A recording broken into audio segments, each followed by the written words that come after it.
Let's go. Okay. Good old.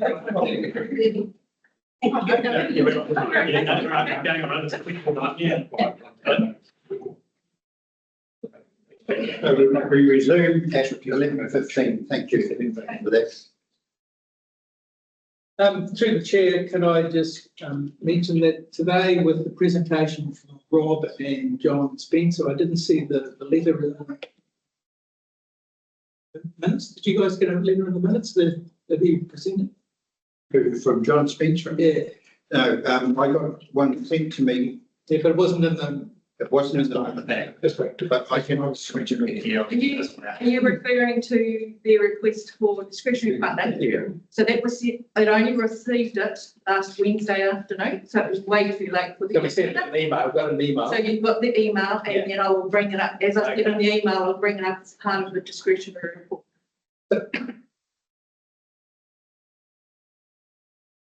Okay, thank you. Now the next is items not on the agenda. Are there any items? Yep. Yep. I would like to have a agenda item around setting a seasonal speed limit for Beverly Terrace. It's different from what we looked at in the past. This is a seasonal speed limit. It's allowed for under the Setting of Speed Limits Act 2024. I'd like to consider that. So through the chair, I was just going to say through the chair, is this, there's no agenda items today about speed limits? Sorry? There's no agenda No, items there's today. not. So perhaps that could be one that is considered at a briefing. But yeah, so there's no item on the agenda regarding speed limit, but that is something that we can bring up at the next board meeting.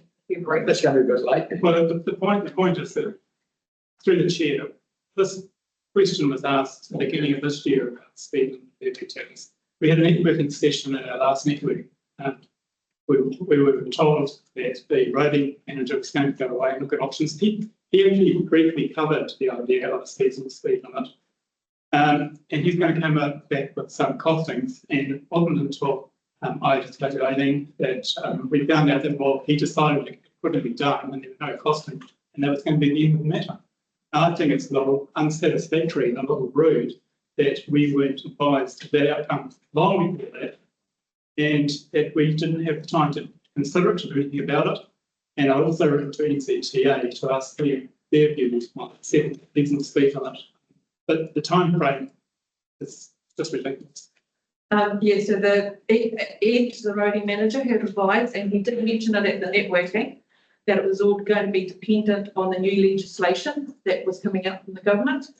So the new speed limit legislation that was introduced last month does not allow for the creation of a temporary speed limit like what was here last year.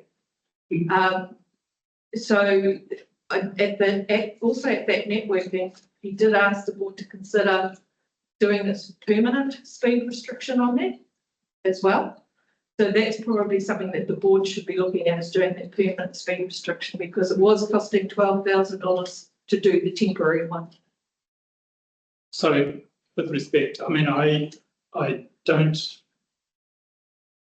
read the new Act, and the new Act provides for setting on a seasonal speed limit. It also provides for a lower speed limit than we currently have on Beverly Terrace for roads that do not have paths. I have asked that it point out to us where we cannot do what we've been asking to do in the new Act. And I, to be honest, I don't expect to get any response, but it's fine. So I've taken the matter up with NZTA to get their view on it. If they provide that facility, to do that. And I think that, to be honest, the roading manager should be advising us of options, not leaving it to us to be reading through the Act, find, oh, well, yes, you can have a seasonal speed limit. He shouldn't be coming to us and telling us. He knows what the issue is. The issue is a safe environment for cyclists, pedestrians, families, and vehicles down Beverly Terrace over a limited time of the year when there are peak numbers, all those activities happening. And it's they, the road manager, should be advising us, not us having to search through and find out the potential options. And through the chair, we can add that matter onto the action schedule to request that we discussed it in the full briefing, just so we can move on to the next item on our agenda. So, Chair Ryan, happy with that to go on the action schedule? That'd be good. I didn't actually get to have it discussed with In an informal meeting. Well, that's the point. We have an But it's informal meeting and nothing happens. Well, with respect, it If should you be. on the action schedule, then it gets recorded as something that can get addressed. Mark says, if by legislation we can do it. Well, that's my understanding, really. Yeah, But well- others be showing you that you can't. Well, I think you know how to read a bit of legislation. And it's a bit negative. We keep getting these sort of kickbacks all the time. And we need to be a little bit proactive. And this is the last chance before Christmas. Well, it's not going to happen. Well, we can make a resolution now that we approve the adoption of a seasonal speed limit effective as soon as legally we can make it effective.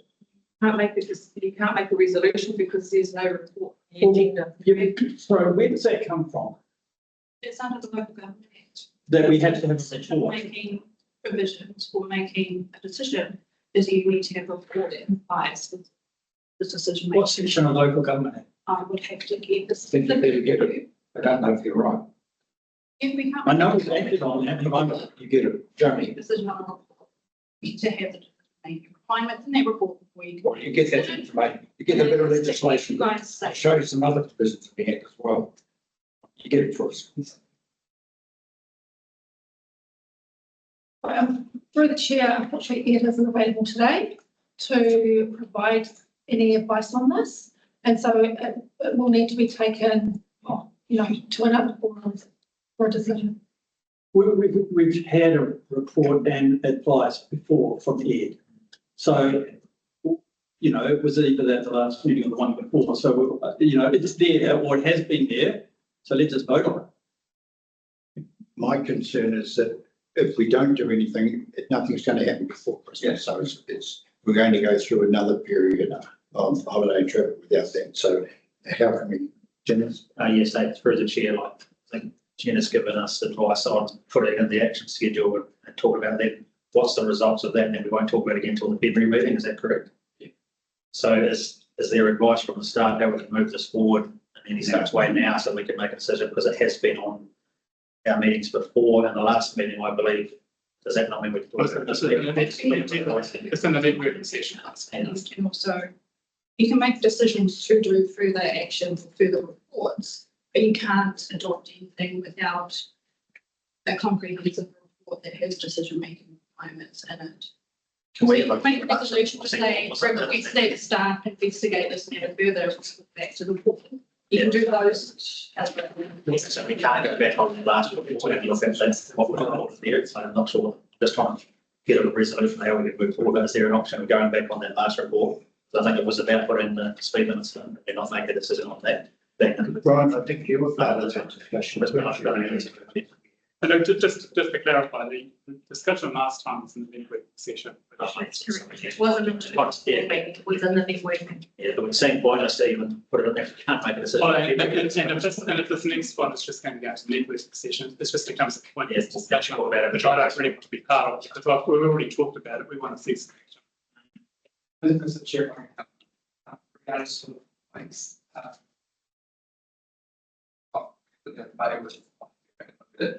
probably wise to make decisions without having something. But what I will do is I'll see whether that's something that's delegated to staff. So what I'm hearing from you is that if we are able to make it to allow that to do, it was. Same as last year. Yeah, same as last If that's something that we need to do, that doesn't need to come to the council, then I'm hearing from the community board that that's your wish of staff or delegate to do that. If not, if it needs to be an elected decision making, my guess that it really sits with council anyway, on the community board. I'm hearing your view. Our last council meeting is the 10th, potentially too late. But I'll go out and do it before the end of the meeting. I'll probably have A enough. second point probably could be that the new act requires greater consultation. Yeah, and that might be it. And that might be it, but we should, the point I'm trying to make is that we shouldn't have to keep asking these questions to get these answers. We should be told, wait there, it had the new act, it came out in October 24. And he already had seen the draft, he would have seen all the guidance documents that we've got. They're all online, anyone can do it. But we shouldn't be the ones who have to go and do all the research to do what we want to do. That's to address the safety environment down there at Terrace over a certain period of time. And so further frustrations, I'll put it out. So seven. Gary? Really good to get you guys going on this. That's fantastic. I've done this for 9 years.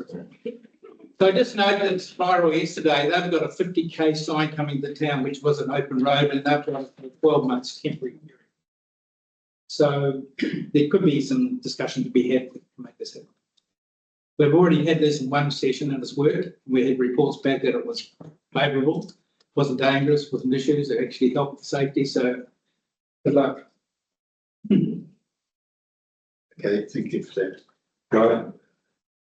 Mark, are you happy with that? Yeah, yeah, thank you. So it's not a matter of watching under the water or anything, it's a matter of trying to, it's trying to. It's fine. Yeah. Through the chair, if I may. Yes. I've got a part of at the end of the meeting, there's been provided by governance for a small section to discuss the Ombudsman report. Are you aware of that? No. Ari was going around all the community boards to make it. So at the end of the meeting, I'd like just a couple of minutes to discuss. This meeting, not the discussion, this meeting. Okay. Yep. Conflicts of interest. Are there any conflicts of interest that you want to record? Nothing? Thank you. We've already done the service awards and I think that went very well. Thank you for there. We just now need. So can I just through the chair again? Yep. John Rive he was one of the selection for the community service award. Was there a letter or anything that went out to him to say congratulations? I think some of the boards were doing a letter of recognition, but not a service medal or anything like that. Is that it? I understood when we first spoke with Ari that she discussed about a certificate for the unsuccessful applicant. That was going to occur. Some of the boards do it, not all of them. So okay, so that's something that we a letter of recognition would be nice. Yeah. And we can do that at this stage while we're talking about them, can't we? We can just recommend the letter. Recommend the letter. Yeah. Okay. So would you put that forward as a? Yeah, I recommend that we forward that. Something. Okay. That's okay. Yeah, all right. So it's moved and seconded that a letter be sent to the recipient of the third person that was there and that he be acknowledged for service. Right. All in favour, say aye. Carried. Now we've got the minutes of the 22nd of October meeting that is there any discussion on those minutes? I'll take it that you've read them. Happy to move. Yeah. Moved and seconded. All in favour, say aye. Aye. Opposed? Carried. Thank you. Discretionary funding requests. So we have 4 discretionary funding requests. Yeah, the other one's the one that came, the late one that came. So, so the late request was emailed to the board on Thursday. I received it from the Whangamatā ratepayers on Wednesday afternoon, requesting 2,000, and that is what John Spencer spoke to this morning. So you received all that information. I did put through a new resolution, which Donna will put up on the screen.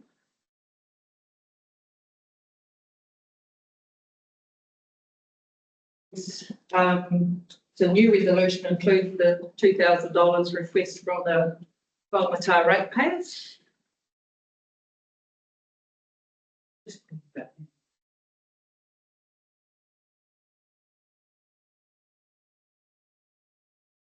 Might need to put that bigger.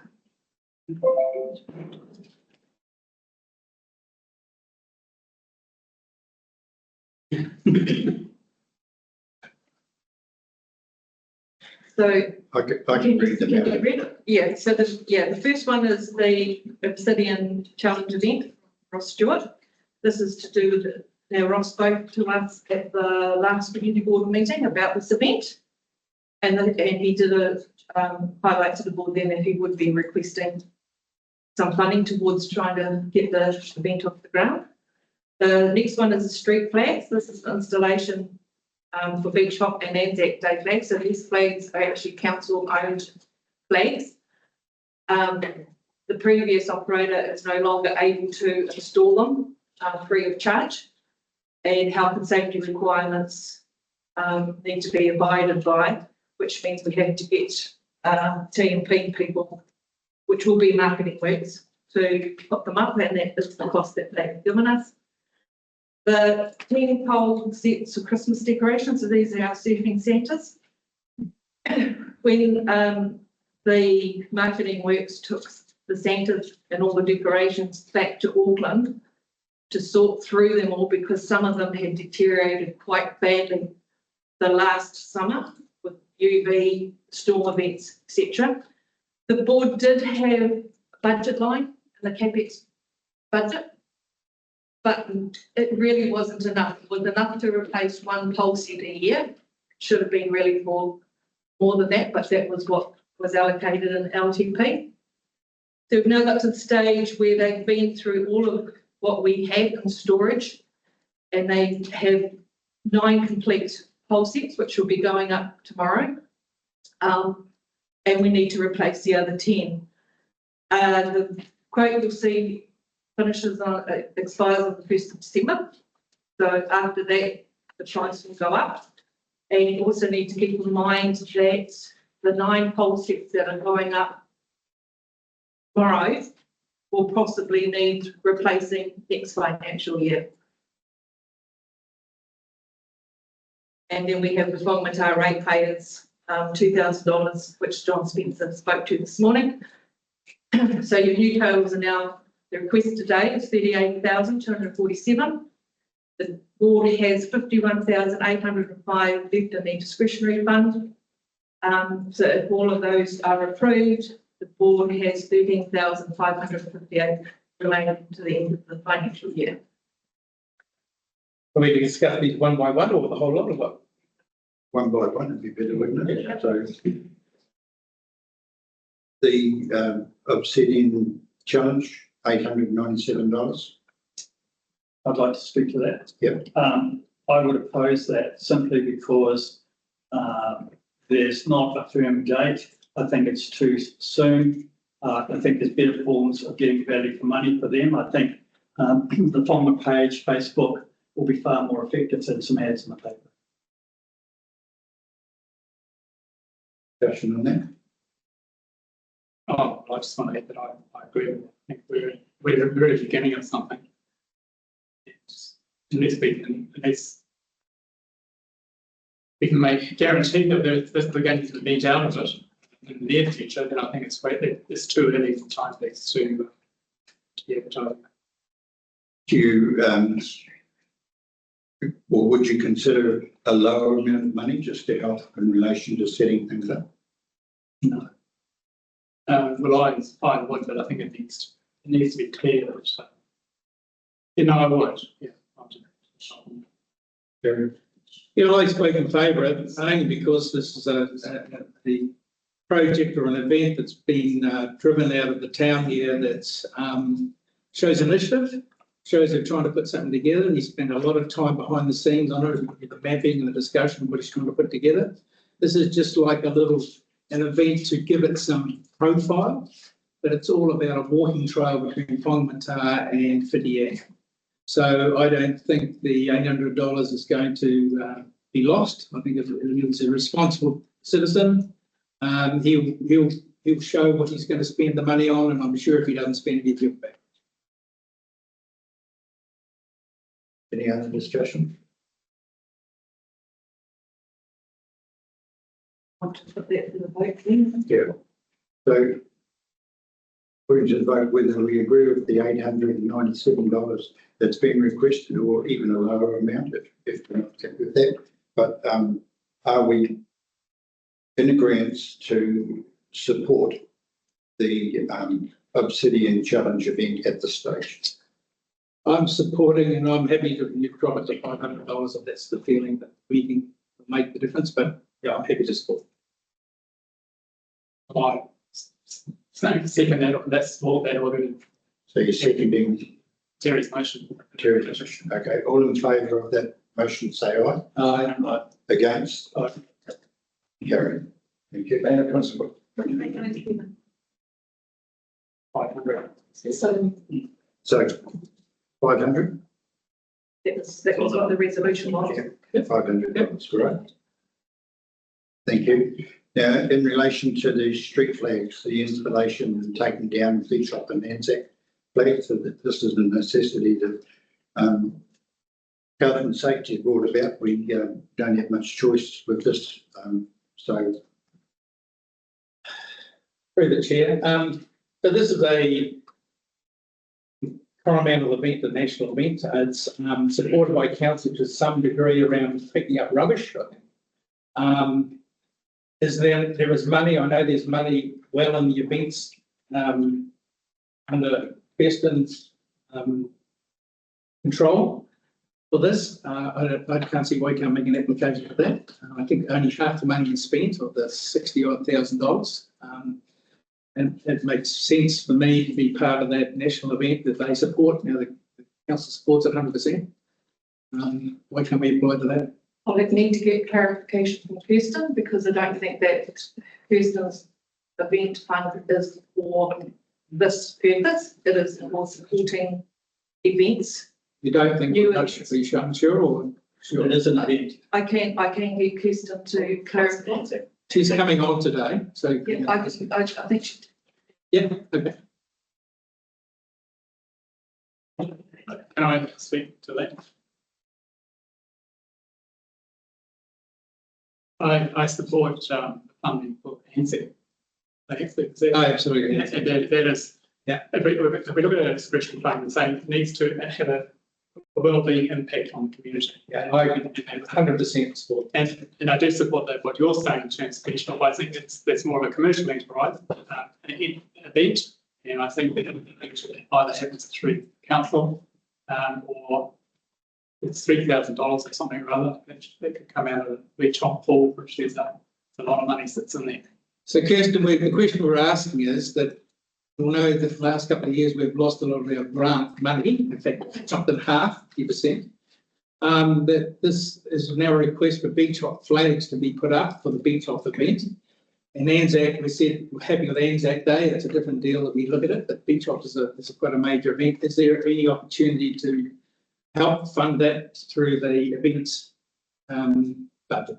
No, the events fund is it's a district events fund, and there's really strict criteria around that fund. So it wouldn't. Is beach hop not a district event? I beach hop applying for the funding because they do is that. They could apply for the funding if we asked them to. They could, but the next funding round won't go to council until March next year. Yeah, well, it's in February. The flags go up at 1st of February to the 28th of February is the open, when people can apply. That's when the fund is open, and then it will go to council's March meeting. And this is on March the 29th. The beach hop flags go up generally straight after Easter, end of April, beginning of March.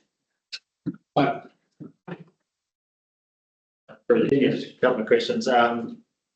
Does the council own the flags or does beach hop own the flags? No, council So it was initiated by council to decorate the town Yes. while the event was on and Anzac goes on. So it's not actually a beach hop thing. No, that's correct. Beach hop doesn't actually have a say on it, I believe. And I think if we were to take out one of these options, it would alter this quote quite a lot because it looks like it's putting one up, taking one down. That's correct. So would that have to be re-quoted just to by looking at it, that's what it says, because it's about one going up and then bringing one down and installing at the same time. So I'm guessing That's correct. It would have to be re-quoted. just by reading it.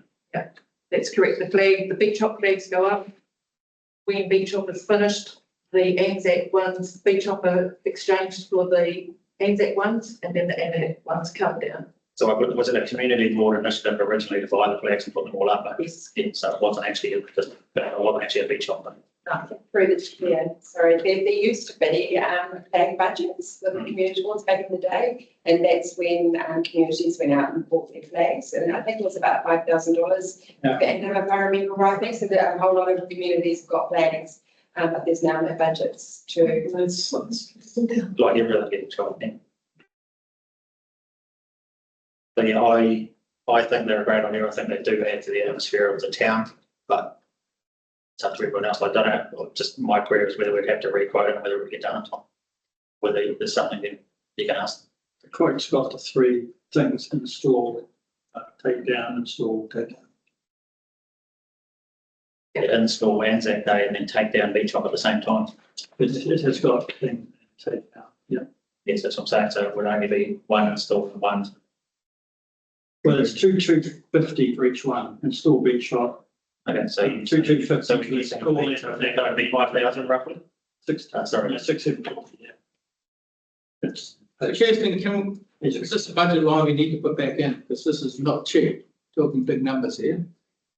Yeah, I think in the past, Whangamatā have just maybe used the fire brigade and done things a little bit differently. Can't do it. But yeah, it does need to be done properly, and it is something that Mercury Bay Diangi used to do out of their convenience sort of community board funding. But they've stopped putting flags up now just purely because of the cost. I think they do Anzac Day still. I mean, it is possibly a budget line that we should be putting back in, because the board also owns 3 other sets of flags, which is generic Whangamatā flags, which we haven't been putting up because of the cost. Can we So basically, annual plan application? yeah, Based on that, we'll probably suck it up and do it this year and see if we can get it in the budget we think. Just one quick question. Last meeting, we took money from our discretionary fund and gave them to the poor people. On our discretionary fund, sorry, retained earnings. If I recall, there's money left over from retained earnings. What happens to that? so retained earnings. So there's, from memory, it was 56,000 that you now have left in your retained earnings. I wouldn't advise taking any more money out of the retained earnings, because your retained earnings is what the board needs to cover any other project blowouts at the end of the financial year. what, So got an indication of what projects might flow out? no, We've got no projects. but it covers budgets that have been overspent. Yeah. So it's the wash up at the end of the year. So I certainly wouldn't recommend, but that's up to the board if you want to use your retained earnings to fund any of these requests. I'm just thinking ahead, if anything does happen with terrorists and it costs $12,000, you're not going to really have enough to do that as well, unless we use retained earnings. Let's probably keep retained earnings out of this. I'd like to move that we, Well, no, because it's money, it's available to us. yeah, apply for the annual plan for a budget line for flags for Whangamatā and support the current installation of beach hop and Anzac. Do you have a seconder for that? I don't know, yeah, I'll see them. Okay, all in favour, say aye. Aye. Carried. You want that wording again, or have you got it? Yeah, Thank you. just better check that wording. The next one through the chair is a bit of an annoying one. Just go back on that. So you just said you're going to do that, but we haven't actually said we're doing this one. Or was that different again? No, you said it, except this Yeah. one. We don't said it. Yeah. I said it. And then it was for that. Yeah, 6 grand, 6, 7.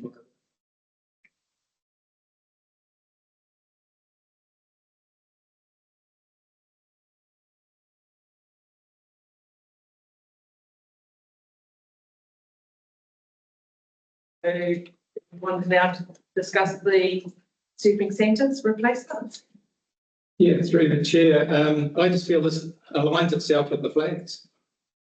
This should be a budget line that the town is happy to pay for through a targeted rate, that we've got money around it, so we don't take money out of a fund that is trying to help groups stay alive in town. So the 28 grand, can we prorata that as we get to do 10 of these things, or don't know anything about this. Well, you can get 5 this year, which means that possibly next year, with the 9 that go up this year, if weather events, UV, etc., deteriorate them too much, then you're only going to have maybe 5 or 6 sets go up. That's the issue that we've got to now. Yeah, but we don't normally know. have- No, So based on the fact that how long have they last? I think it was 2000 we started putting them up. How many do we own? So we own, we actually own 20, but we're only going for 19 because there are some flagpoles that they can't go up on now.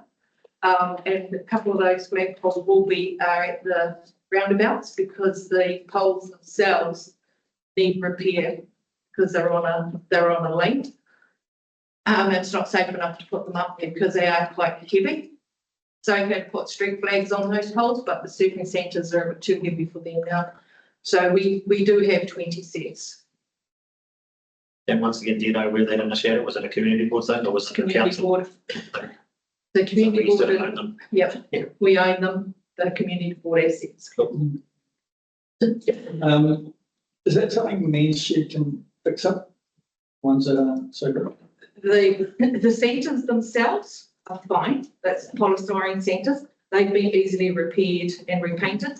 These pole sets are the garlands, the wreaths, the garlands and the lights and the baubles. Right. They're the ones that have been affected and they come from overseas. So there's a good 8 to 10 week lead of time. So these won't be repaired for this Christmas. Won't be. No, so there will only be 9 sets go up on the poles tomorrow. But how long do they last? 20 years. Well, these last ones, we've been replacing. Till now, we've been able to replace 1 pole set a year because we had budget in the LTP. That budget has now been removed. But I'm saying that the 1 pole set replacement really wasn't enough. We should have been perhaps putting budget in there for 5 replacements to keep up with the weather conditions that we've had. Dave, I'd like to propose that if we are not going to get those delivered and installed this year, then I would like to propose that this matter be put off so that in the next financial year, it can go into a council allocated spend rather than the discretionary fund. And then we still have, what's that, a lead in time, a couple of months? About 8 to 10 weeks. Yeah. And do it then. But perhaps it should be noted that it needs to be put on the agenda, say in July or August or something like that. I think the point with that is that this quote expires on the 1st of December. So, Yeah. whatever it is, it will be whatever it is. And then you won't know either if you're going to have to then replace 19, 16 or 17 because you don't know the 9 that are going up tomorrow, if they're actually going to be able to be used again next year. Well, then You can do put in an order for the whole, whatever we do. If we're going to bunch of lines, well, we can do the whole lot or something like that. But at the moment, you've taken money from Peter to give the poor, which is community money, really. Well, this is a community asset. Everybody benefits from the whole town from the Saints. So everybody should have rated. So through the chair, you'll just need to adjust the motion to vote on because that's not what was in that. I was asking a question though, like if we do this, then we put it to a council and it gets declined, then the whole lot's going to come back on us as a community board anyway. Because it's not saying the council will accept it, they just might say we're not spending any money, so we're going to be careful of that. Should we be maybe fixing some in advance? Well, this is our job. I get that, but I'm saying what if it's, like if we say that in July and it gets declined and by August, September, you're back to the same level, but you might be replacing the whole lot. It could be a worse situation than what they might have gone up $2,000 by that's what. Yeah, but we've never replaced these in this number before that I've in 20 years that I've been here. We didn't have cyclones either, does No, and But that's these went up in the cycle. This is only through the summer. This So is been up, they have been up during one cyclone, but it's also the intensity of the UV that is now affecting them as well. And like I say, up till now, we have been replacing a pole set a year. And marketing works have been managing to, with the new bits that we've been getting, to alternate them and to actually make sure that we've had, I think last year we only put up 16 sets. I support member Neil's direction. I think. Okay, so the new resolution for that is to defer until next year and you do a submission to the annual plan.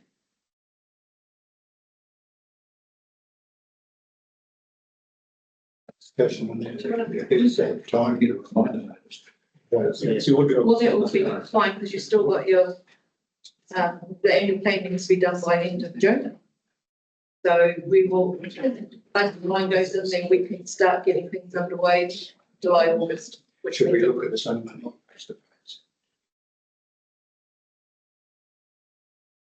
for this year? Yeah, But you're not going to get that, you're not going to get one man when you don't. no, I mean, if we've got the money that we ring fence, say 10 grand or something at this stage, we ring fence that with that work.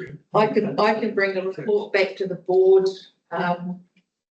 April, May, to see if you want to replace whatever you've got You'll left. have an idea by then, won't you? I can bring a report back to the board and you can have the discussion again, about replacing some of them I'm just going to get a jacket, I'm getting cold. and still making your annual planning submission. Is that the resolution, Donna says?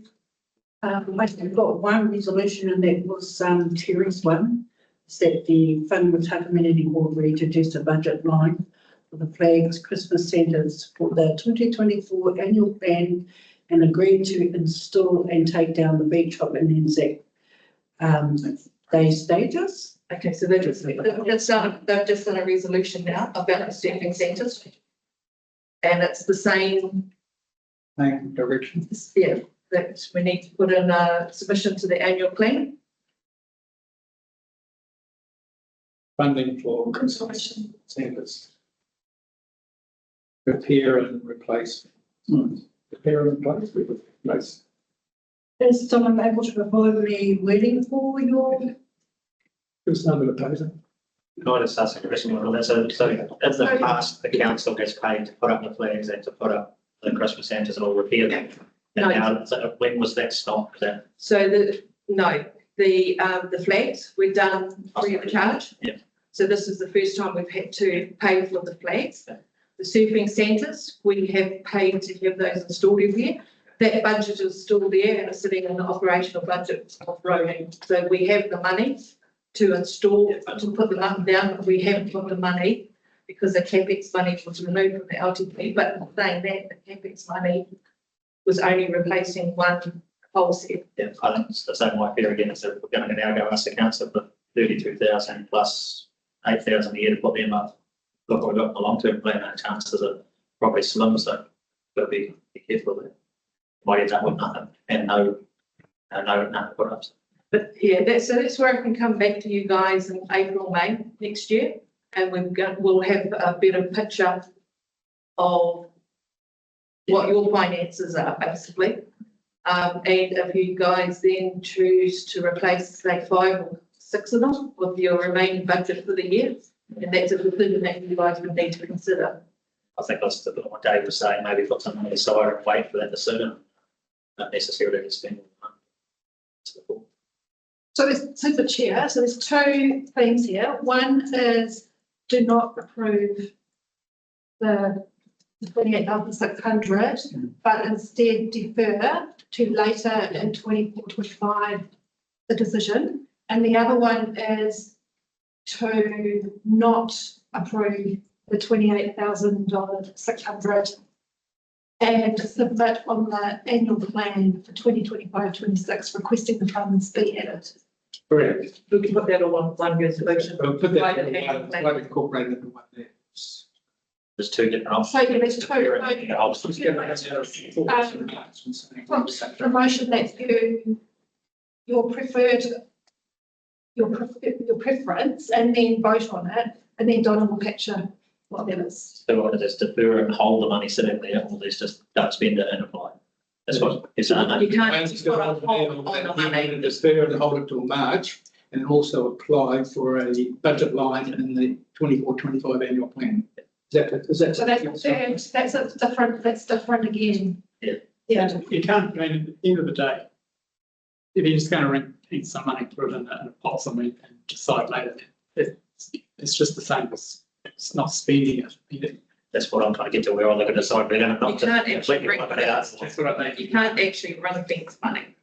No, but the So thing I have done spend it. so it seems to me that we're looking to recommend to defer any commitment to the centre until April, May. April, May. Yeah. That is correct. But also to, Maybe you've submission. got to do this application now, the annual plan, otherwise it's not going to get in. So there are two steps. Points. That makes sense? An idea through the chair to capture that in a recommendation. And that's what they're doing now. Yeah, because then when it comes time to prepare the submission on the annual plan, Eileen knows you already decided that, so just write it up. And when you get the draft, it'll already be in there. Can I just use that public, but share the annual plans aren't always consulted on. So we're just going to be mindful of that. Long-term plans are, but annual plans the council hasn't made that decision. There is a workshop on the 11th of December for 2 weeks where the councils will be briefed on the starting position and projects. It's as valuable to have your councillors raise those workshops for the budget preparation, minor things like this. Now, obviously, if there is consultation, then there will be a submission, but there will be the informal ability for elected members, community board and councillors to put forward their request. So that doesn't change the resolution, but I think it's mindful that was going to support this, they should be raising it in 2 weeks' time. And then obviously when the staff come around with budget seven and planning and forming those, that's where you kind of get requests. For. So can you just read that resolution back out again, please? So through the chair, I have actually got two different requests for sort of the similar. The first one, was the one I spoke about earlier, was to reintroduce the budget line for the flags and Christmas centres into the 2024-25 annual plan and agreed to install and take down the beach shop and Anzac flags. That was moved by Walker and seconded by Evans. And then the second one that came through was to defer the replacement of the Whangamatā Christmas centres until a report in the April-May 2025 and to include, a budget line for the 2024 annual plan for funding replacements and as requested. 24-25 budget. Yeah. That kind of what you're heading? And that was moved by Evans and seconded by Drew. So you want them voted on separately? Done the first. No. Done the first. The second. So, Can you read that second one again, please? Yeah, it's just not making. Yeah, read it. Through the chair, one suggestion would be to separate it out, so you have Two. and then they'll part about annual plan separately, and that might. That defer the replacements of the Whangamatā Two bullet points. Excellence centres until a separate report in April, May 2025. That's what it's stop. That was the resolution. The next resolution is to include a budget line through the annual, through the 2025-26 annual plan process. can I just suggest that we have a recess just until we sort this out, so we can get the word. Yes. 25-26.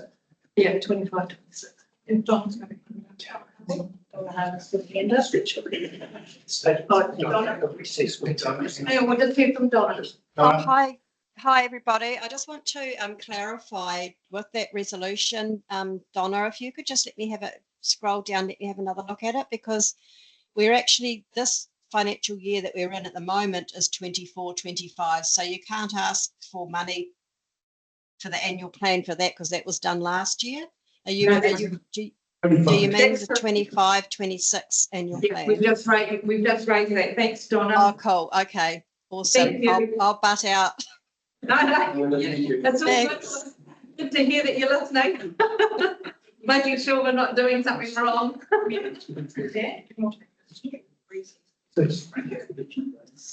So.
I think I gotta get Gary.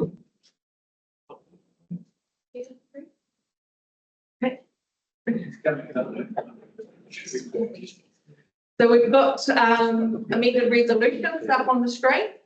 Donna will read through them. The resolution that was put forward for the street plans has to be amended. So we need to make sure that Terry, and you're happy with the amendment? Yeah. And then we've got the second one. Okay, I'll read the first resolution. Yeah.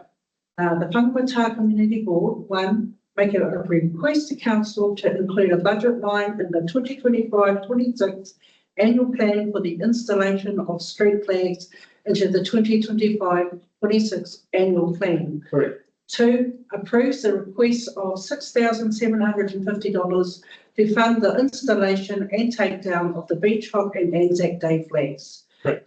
Moved by Walker, seconded by Evans. Okay, so that, since they're all in favour of that, say aye. Aye. Against? Carried.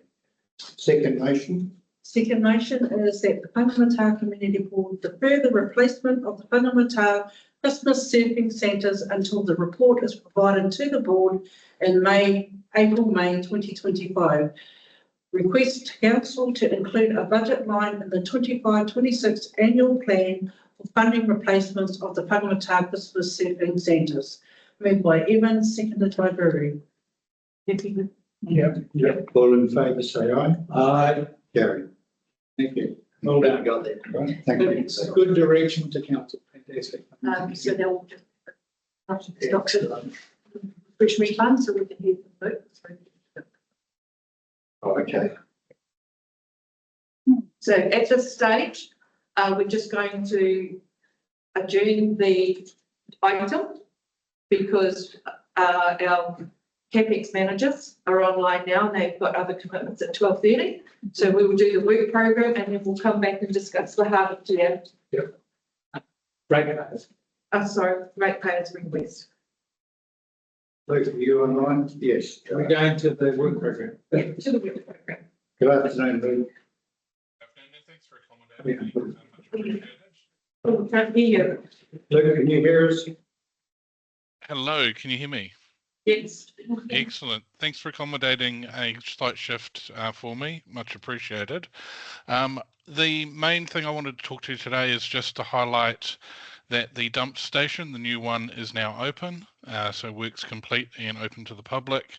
The old dump station is still there while for the next couple of weeks, and then that will be decommissioned as well. Otherwise, I'll take the report as read and just available for questions. Yes. I have some questions. I'm interested to know the date of the report and the attachment. That the report says 7th of November, but we only have funding money spent up to the 31st of August. And to me, it's kind of like it's, and the text that goes with it doesn't sort of tie into the money that's has been spent or not been spent. Is it not possible for us to have a more updated financial report on this? Yes, I think that might be a typo error rather than, so it has been updated to the end of October. So the August there is probably more a typo rather than a factual, that it's 2 months old. But if I look at the dump station, even at the date of the dump station, it says you've only spent $558. So yes, it just seems to me that the information that we get doesn't have a lot of real value if it doesn't sort of fit into the time frame that we're talking about in the report stated beginning of November. But it's just my view. I can verify for you the date on there, but my understanding is that it is end of October figures. And yes, there isn't much spent on the dump station. It's works complete, invoice received kind of scenario. Happy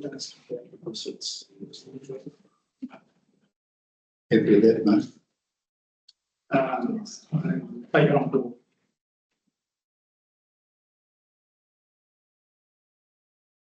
The other one I have is even when we talk about the all renewals, it says that safety barrier will be installed within the next 2 months. Later on in the handouts we've got, it says it's finished. Yes, it has been finished, but again, it's just the timeliness or the timing of the information that you get is really quite old. So it's a bit meaningless if we're going to be looking to make decisions around it. And if it's just there to inform us of something that's happened a month or so ago, well, then we can, I guess, take that on board.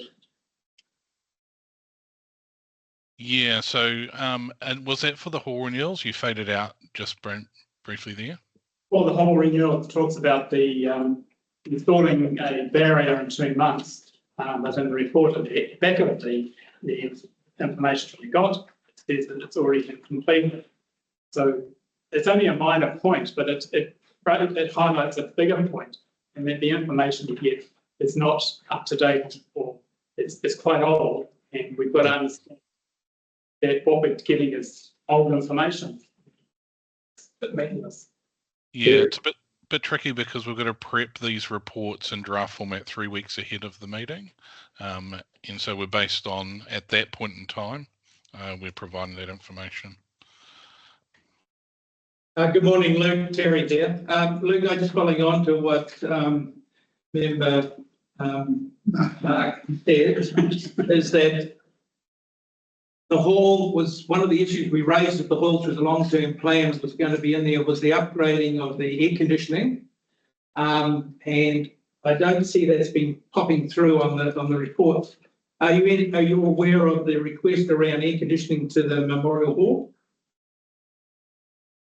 No, but I can chase up the accountable team for that.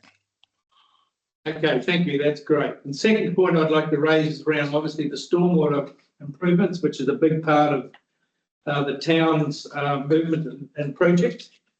We've had some drop-ins, etc. I just said Kate is in the room. I wondered if she could give us a brief update on how it's gone and where we're going from here.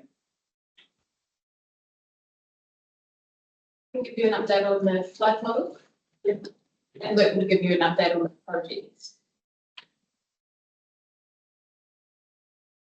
So sorry, I missed some of that. What was the question? So Kate is here. So Kate will give the board an update on the flood modelling and the drop-in sessions. Yes. If you can give the board an update on the actual projects. Correct. So did you want to go first or Kate? So what in regards to stormwater improvement? So what we'd like to know is when the first digger is going to start on site and where is it going to be? Okay, so as per report, construction's planned to start in February for the stormwater improvements project to be completed by June 2025. And are the projects as listed here, Harbourview and Harrington Roads, Rising Mains? Is that the first part of the project? Correct. Thank you. Do you want to come up here, Kate? Just grab a chair. Just Yeah, just grab a chair and just tell them how the drop-in sessions went. Got like a big drop-in session. Hi, through the chair. I'd just like to say from Brett Houston and myself, thank you for all the community board members who came and participated in the drop-in session. It was really important that you were here. It made a big difference to our people coming in, the ratepayers. As you guys would have found, they really needed to talk to people and it went well. So far we've had just checked 208 RFSs. Majority have been answered. I have to go out and do about 8 site visits just to check some further information. The majority, we've had 40 that are adjustments to the boundary encroachment, which is something that in the next, when we reissue the next model, that we will make sure that we review. That's like if your property's like this and then the models come over like this, just the wiggly line, and then it's been put on your property. When they contact us, we go immediately back and say, yes, we'll have that removed. It's just sort of something that's happened in the model. Yeah. So basically our industry drop-in session went very well.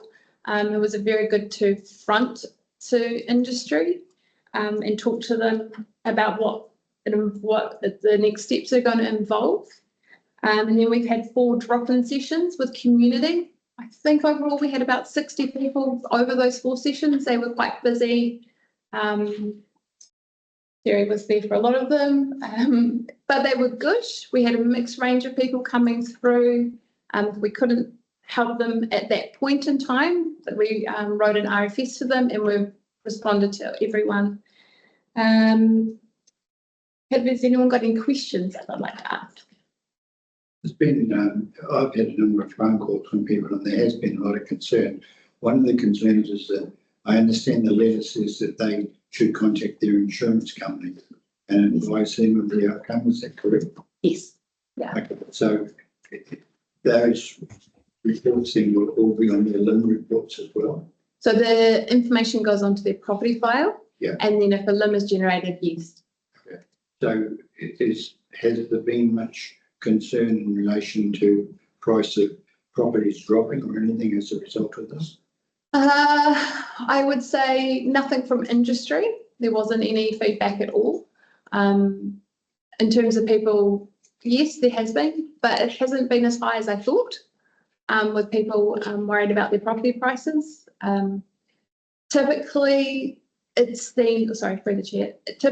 seems that people want more information, and once they find out that more information, majority seem to be okay with it because typically it's quite small, shallow funding. A lot of it is not by the house. There's a lot of confusion in the general public about I was here for Gabriel. And what the level of flooding that we've actually modelled is a lot higher than Gabriel. So when you once you can explain to people what we've modelled, and we've taken our time to make sure that we can explain it to them, they get an understanding that this is quite an extreme and a rare event occurring. We're not talking about our cyclone systems. We're talking about something that's quite an extreme one. But yes, there is obviously concern in the community, and we understand that. Yeah. In hindsight, would we have been better to have the meetings with people before we sent the letter out?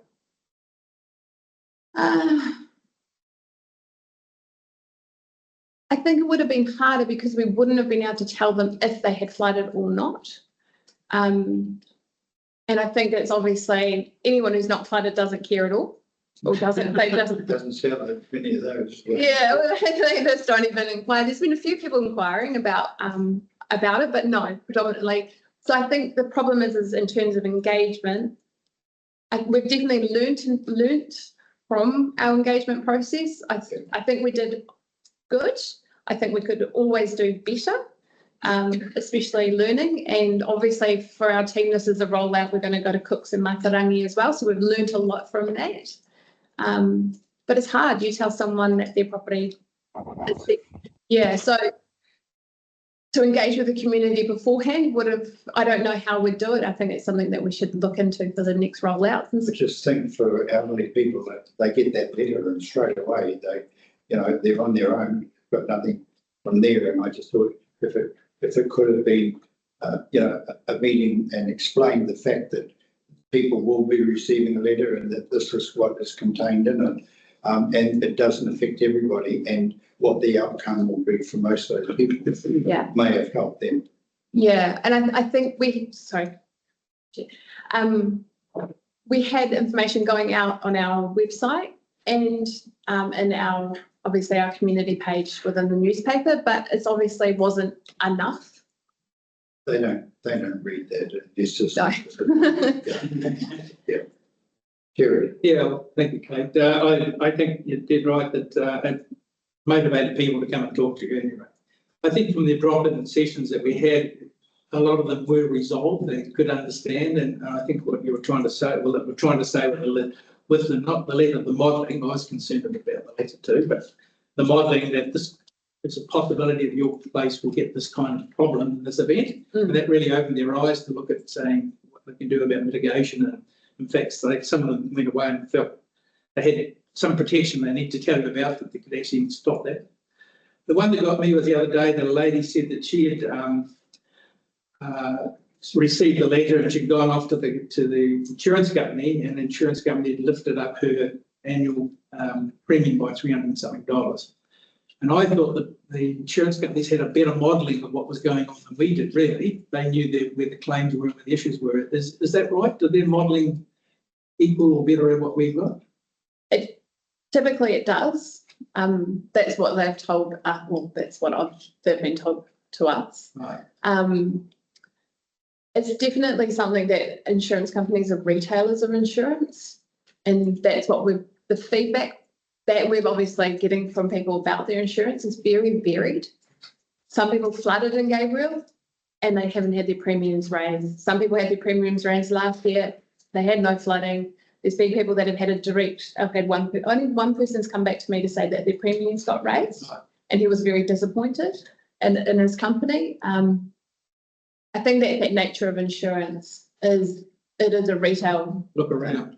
As what I'm having to say to people. But there's a lot of people that I've been saying, we've given you this information, you can now check with your insurance company because there's flooding. And this is one of the things that the model, the information provided and the weakness of it is that we couldn't confirm if people's houses were flooded or not in the individual letters. It would have been it could have led to disaster in terms of trying to get all that information in a letter format to every person.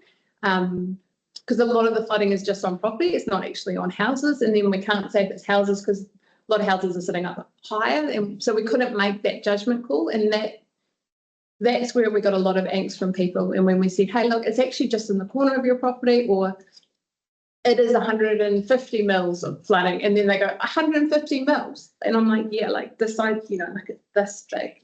So once you can kind of quantify it, so I think what our lesson learned is we needed to be a bit more upfront with what we were doing, and then probably trying to educate our community a lot more in advance. Yeah. And then because but we have really good follow-up procedures. So once we can talk to people and communicate and provide the information, I think that side's been good. And I think just to finish is that this is part of a process to try and improve. So now we're going to do some work. We need to put the rhetoric around the fact that we're going to actually try and remove some water off your road. We're trying to actually make this better because that was the whole purpose of putting this together. Yeah. So that needs to be the next story that they need to hear, that what are the improvements and how they're going to improve their water off the road so they can have less floodings. There's one question and one statement. The fact that when this repair work has been done by 2026 or whatever, is that going to improve the situation as far as people's insurance? So that depends, because this is just one of the things that it depends on. The infrastructure works we're putting in Hetherington and Harbour View, so that this year, and then it's going to go to Casement, etc., is designed for the 1 in 50 storm event. So it's going to help, but it's not, we're modelling on this one in terms of the 1 in 100 year storm event. So it will play a factor, but in terms of that model output for the 1 in 100, it might not. Also, the model only counts larger infrastructure, so it will include these upgrades, and the same with the Whangamatā Williamson Pond Park. So those infrastructure upgrades and capacity upgrades will be included. However, the other side of that is central government keeps changing the climate change factor, and we're using one that's actually based from 2008 and is very low. So we're at 2.1 degrees of climate change or temperature increase. Auckland's latest model that they released is on 3.8 degrees of climate increase. So that's what I'm saying to people is we might find that with this increased climate change factor, increased rainfall profile, that it might even increase. However, insurance companies are very aware of all these factors. Thank you. Excuse me just a minute. Luke has to go from there. Can we just go to Luke so that we can excuse him and then we can come back to that? Luke, sorry. Yeah, no, thank you, everybody, for your time and pushing forward my agenda item. If there are any other questions in regards to the CAPEX work program. I definitely can follow up post meeting if those get recorded through the minutes, so I can follow up for you. Thank you, everybody. Thank you for your time. Thank you. Thank you. Yeah, I've got a question for you, Kate. Given that the modelling doesn't take into account structure, houses, how realistic is that in terms of actualities? Because, you know, all of that should make a big difference, or it might increase flooding to a particular area depending on where downpipes go and that sort of thing. Yeah, through the chair, absolutely. However, the modelling's done to the standard guidelines. Oh. So yeah, it's all the models don't take in, because those things that you're talking about are so unique and changeable. Yeah. So where a block wall is, where a small retaining's been put, you've gone and put, you know, yeah. you change it. Yeah. So to that extent, to me, it seems little point in notifying an insurance company when it doesn't take into account actualities on your particular property. Yeah. Can't comment on that. No. Some people are actually talking about taking flooding out of their insurance policies and paying for that. Not a very wise idea, but because of the costs that's involved, they are talking about doing it. Through the chair, that's a personal decision. Yeah. Insurance is a personal decision and that risk. Absolutely. And it's trying to explain to people what this is an extreme risk. If we were looking at something that was high probability, you know, I've had a lot of people go, I'm going to be dead by then on the phone, sorry. So it's that thing of, it's something personal. Thank you. Yeah, just unless, oh look, I'm a bit concerned when you say this is 1 in 100 year event. So the work we're putting into this town, the 9, 10, $20 million, what it is to try and get those events that come up to that and remove the water quickly. And even a 100 year event, it will start to remove the water quicker than current. So while it may not fix everybody's problem, it should shorten the time the problem's in their place.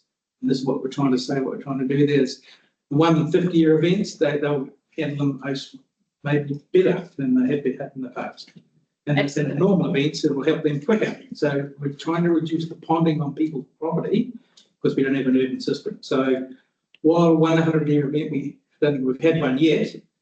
So so the options are that what we're trying to prep is to try and get the normal stuff sorted out in the big events. And when we get a monster, we will suck it up and deal with it, but at least we'll try and get the water off the road. Yeah, absolutely. That's the key. And the will cater for the 1 in 10, which happen the frequency. Yeah. 1 in 2, 1 in 5, 1 in 10. They happen obviously a lot, and so that they will be catered for in the infrastructure. But this extreme event is just, it's sort of going to be water around a bit longer. Thank you, Kate. Appreciate that. Yeah. Thank you very much. Thanks, everyone. You can send an email. Can we just go now, please, to 3.3, which is the Community Board financial operating results for the first quarter. Donna, I'm sorry that you've been held up for so long. Sorry. Over said it was a work program. Sorry, can we have a meeting second? Moved by Dennis, seconded by me. Donna, sorry about that. Kia ora board. Just take the report as read. If you recall that I came round to your networking session not that long ago to introduce these reports that we were going to be providing to the board quarterly. So this report here is for the financial operating results for all the locally funded activities, basically for the first quarter of this financial year. So it's up to the end of September. You'll see when you have a look at it, there is one significant variance there, but that variance is just due to timing, and that's to do with the swimming pool grant that you give to the pool. It's just the time that the grant was given ended up being different to the time that we thought it was going to be given when we phased the budget. So that's why that's showing up as a variance. Thank you. Any discussion on that? Any questions? I have a question. Just some clarification of what is meant by local transportation. Okay, so in the long-term plan, our activity structure, we have transportation. So we've got district transportation, which is all the district funded roading activity. So that's basically all the work that's done on our local roads. The local transportation is footpaths, street lamps, those budgets that are funded locally through the local works and services targeted rate. So the terminology is not transport per se. It's not a vehicle. It's not a vehicle. It's local infrastructure. That's correct. Thanks. Thank you. Just a quick one through the chair for a minute. Donna, we're just having this discussion around the upgrade of our Christmas centres, which is really important. If we put a budget line in, would it fall under one of those categories or would it have its own line? I'm not too sure, Eileen. Where is it normally funded? Is it a local roading budget or? Local roading. Yeah, so it would be under local transportation. Local transportation. Okay, thank you. Thank you for that. Any more questions for Donna? Any more discussion? Thank you, Donna, for that. Can I have a mover and seconder, please, for Donna's? I'll move it. Sorry. Terry, move it. I'll second. Thank you for your time, Donna. Appreciate it. You're welcome. Thank you. And We just need to go back to the discretionary. yeah, just the discretionary fund now to go back to that one for the request for the Ratepayers Association that we have done.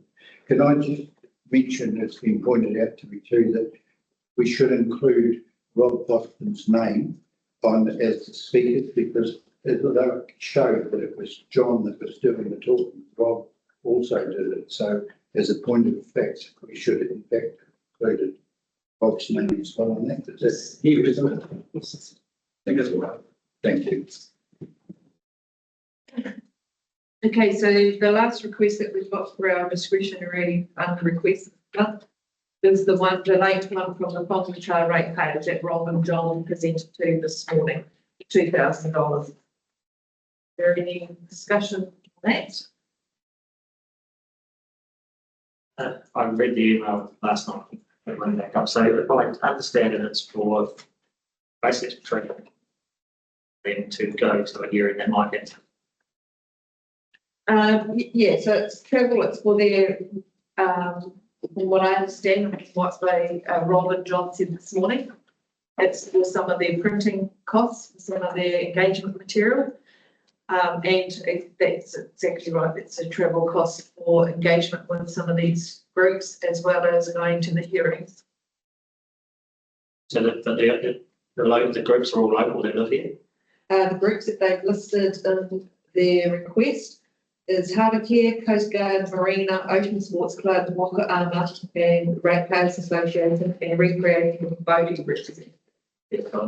I'm just trying to see what it's actually for. If it's for transport up into the hearing, the cars and that sort of stuff, and if it's paperwork, I mean, I just don't really understand it that well, to be honest. I understood that there had required a lot of contact with the iwi local liaison person, Lima Fisher, in TCDC headquarters, and that it was money to support John from travelling to and from to have meetings with them prior to it. I also understand from it that it may be that they don't even get their submission heard. It's a choice that's been made by the WRA, who the actual speakers are in relation to supporting the. So if it's for consultation or travel to Thames, isn't it a bit late because it's already been submitted? So you can't change the submission, can you? So these are the hearings. So when you make these submissions, then you go and speak to them. I So, get that, yeah, so this is the group. So what the chair is saying through the chair is that to engage with iwi, they must engage with iwi as part of the deal. So Lena Fisher is Ngāti Pū representative based in Thames. And if there's any financial discussion, which there will be, there is a structure that the council set up that must pay a certain amount for discussion. There's also, he wants to take a delegation of people to the hearings over in WRC buildings in Hamilton. And there's some, obviously some paperwork and stuff like that, printing, etc. like that. So that's what it's about. So this started in 2014, this group to get together, because that was when it was supposed to be upgraded, the regional coastal plan, and it's waited until 2024 to happen. So this is the first time in that 10 years that they've been able to get this together. And this is about talking about the harbour. But without the engagement of iwi, when they go to that meeting, it'll be at least effective. So that's what.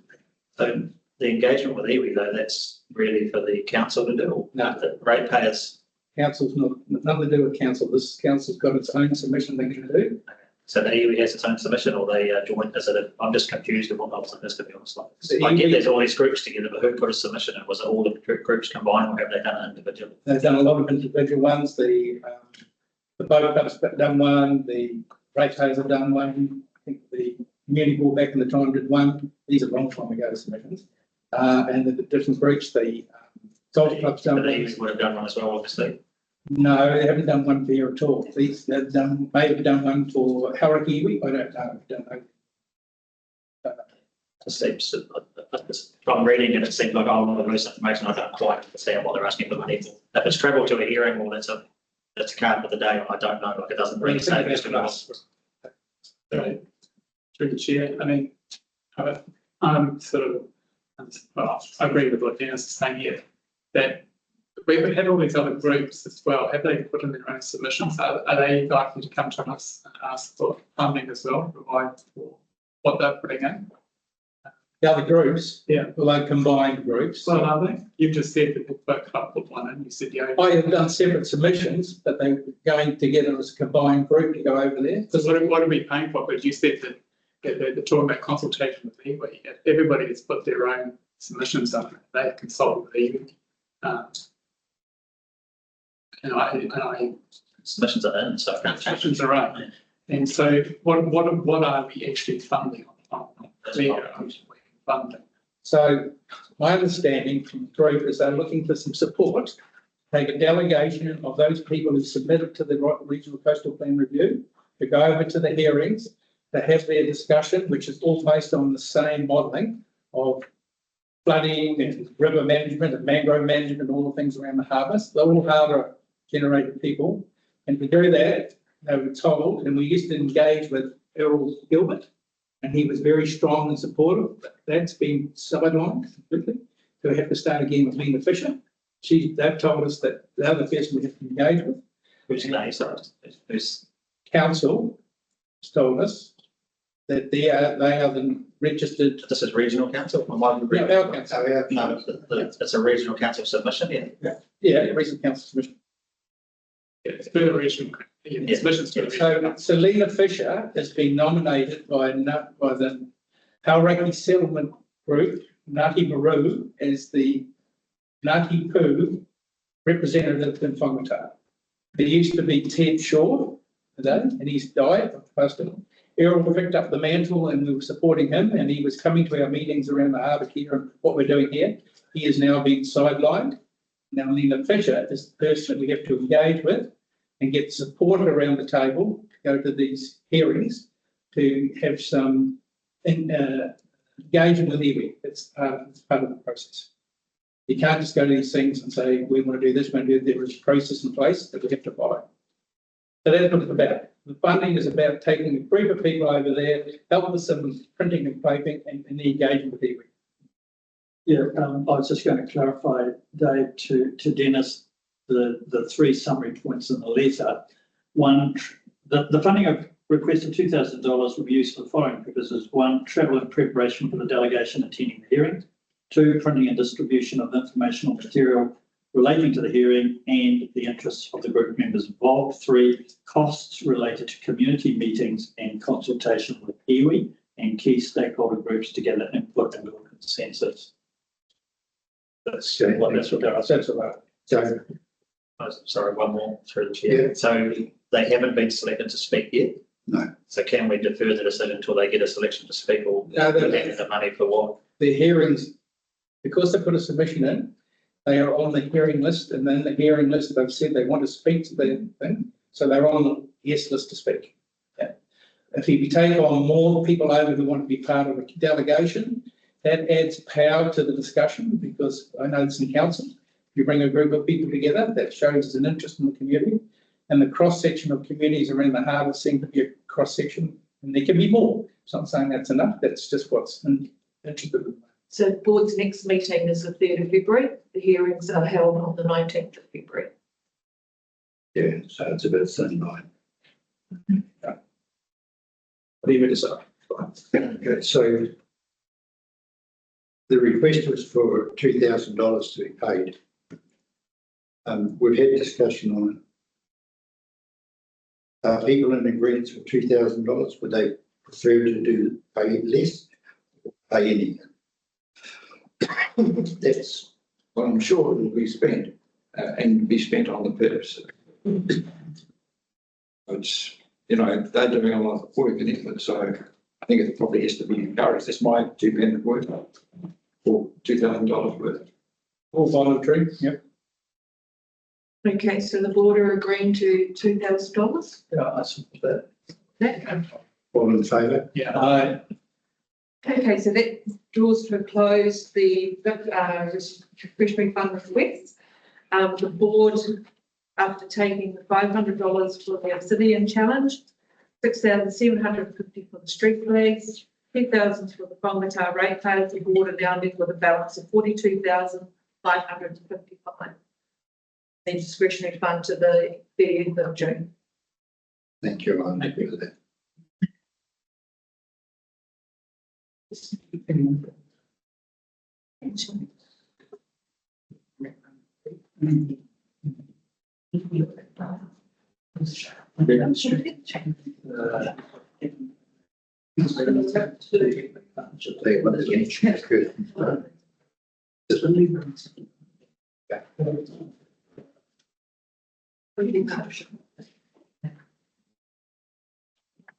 So we've just been asked to confirm the fact that the report has been read and seconded. All in favour say aye. Aye. Against?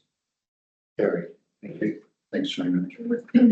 We're going to break and just grab. Sorry? Just going to grab some food and bring it back. Yeah.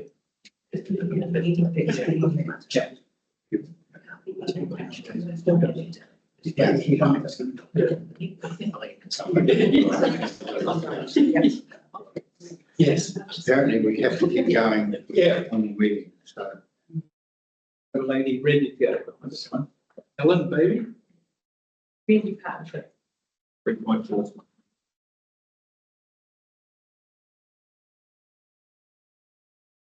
It's kind of nice. Chair, we need to do your please. Meeting schedule. Meeting schedule. Yes, we do. Numbers 3.1 the meeting. Would read. I know, I said it would speed up. We've done all the other ones. It's good. Move in the sequence. That's I was saying, I think it's better than that. Yeah. So you want this moved? So, yep, you're going to receive. What are we doing now? 3.1. 3.1 meeting schedule, Which is page. 22. Yeah. So we have the meeting schedule later for 2025. Is there any discussion on it prior to us voting, accepting it? I have a question. Yeah. So in the under section 2, the summary is about all workplace. It says the 10th community board's preference. Is that a typo or was it basically? So it's one chart. Beautiful. well spotted. Rose and trying to have a look. Just reminding you. So I think we really get 6 meetings next year. Till we get to the. It's just the reason why you wouldn't sort of have the 7th meeting, say in the first, like the Tuesday before the election. Because otherwise, I don't know when the next one would be. You'd go from August probably to somewhere in November, would you? That seems like a bit of a gap. Your inaugural ones, I think, but, Yeah. I think the reasoning of, is Ari still on one? But no, I think the reasoning around that is the legislation, which is that you can't, that you cannot have it because it could be seen as electioneering. I think also you have to be able to confirm the minutes. Yeah. Should know. So there's, I think there's rules around. Yeah.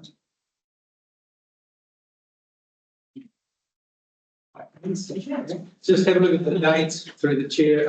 I think Parapanui moved a meeting date because it wasn't obviously holidays around the February, March thing. So so yeah, Tauruparanui Community Board amended their date from the 17th of March to the 24th of March. That was a request from the board chair. So ours is set down for the 18th, That's correct, and that'll stay to they'll stay there. so there's no problem with ours remaining at that.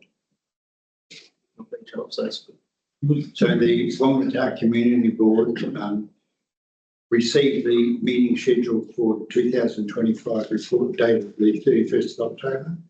All in favour, say aye. I'll second it. You move it. Yep. So moved by Terry, seconded by Gary. Yeah.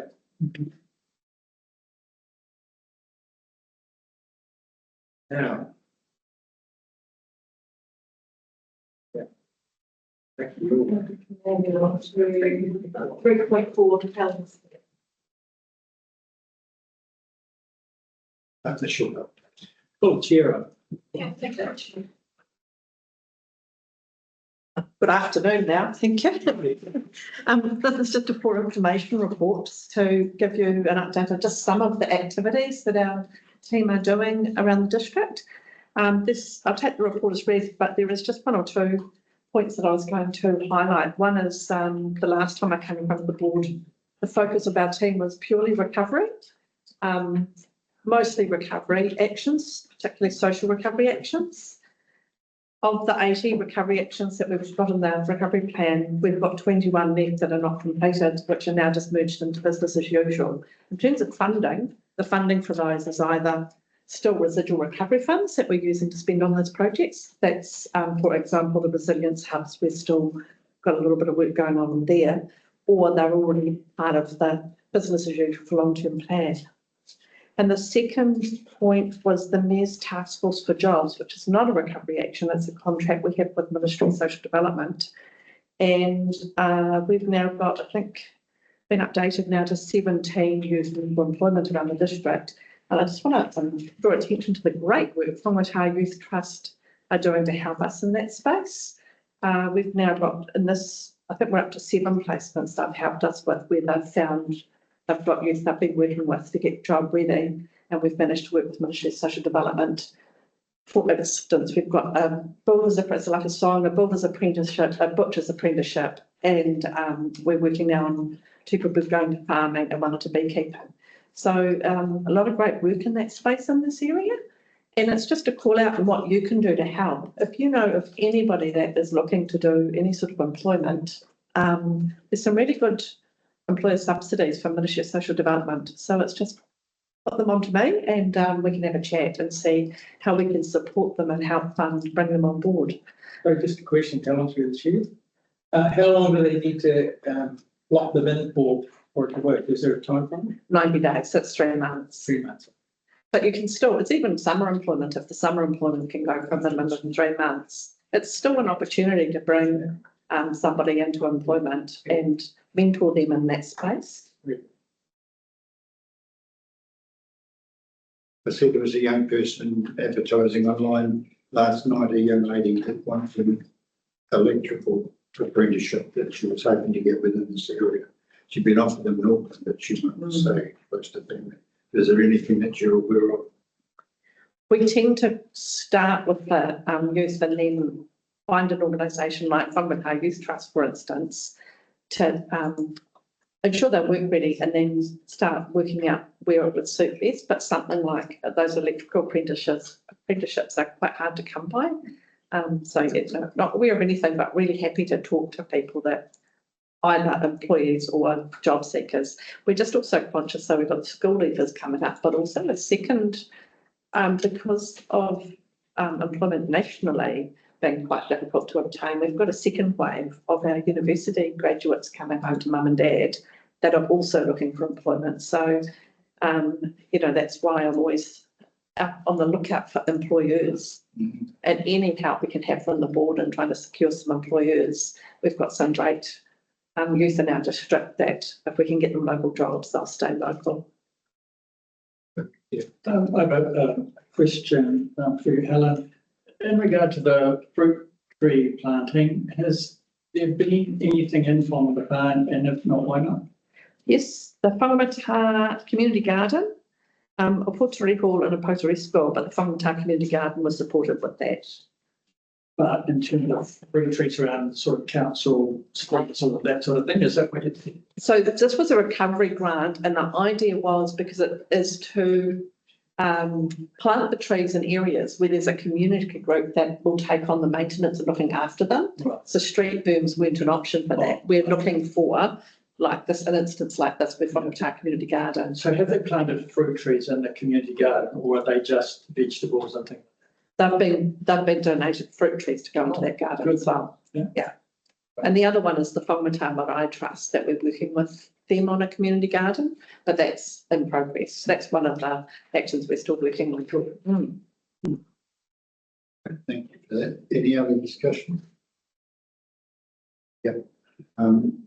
Okay, so I ask that we receive a community partnership update report dated the 5th of November. Can I have a mover and seconder for that, please? Yeah. And a seconder. Thank you for that. Appreciate it. Thank you. Thank you, Helen. Thank you. All in favour, say aye. Aye. Carry. We're going to break for lunch now. And we'll bring it back and just keep working. Half an hour, be back, Okay. adjourn the meeting, down for half an hour for lunch, Thank and you. then we'll resume.